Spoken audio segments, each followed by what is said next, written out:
Kavya. I am studying 7th class. My school name is ZP Girls School in Velpalli.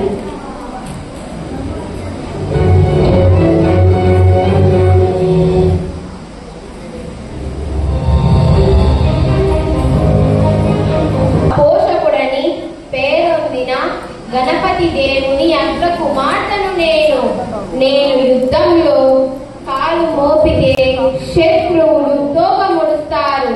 నా వీర గర్జన వింటే వారిపై ప్రాణాలు పైనే పోతాయి.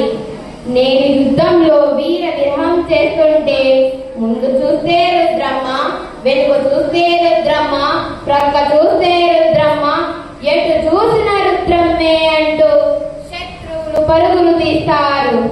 ఆంధ్రదేశ చరిత్రలో మా కాకతీయులకు విశిష్ట స్థానం ఉంది.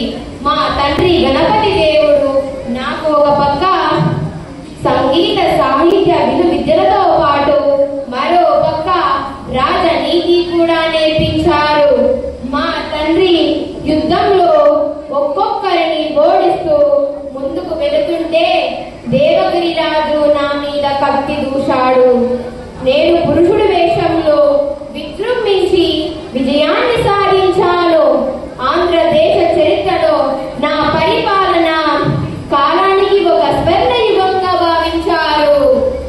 నేను ఆ ప్రాంతాల పట్ల, రైతుల పట్ల, స్త్రీల పట్ల ప్రత్యేక శ్రద్ధతో అభివృద్ధి పనులను నిర్వహించాను. కాలువలు తవ్వించాను, గోపురాలు కట్టించాను, స్త్రీ విద్యకు బాటలు వేయించాను. అంతేకాకుండా అందరూ మెచ్చేలా, ప్రజలు నచ్చేలా కాకతీయ సామ్రాజ్యం వర్ధిల్లాలి. జై హింద్.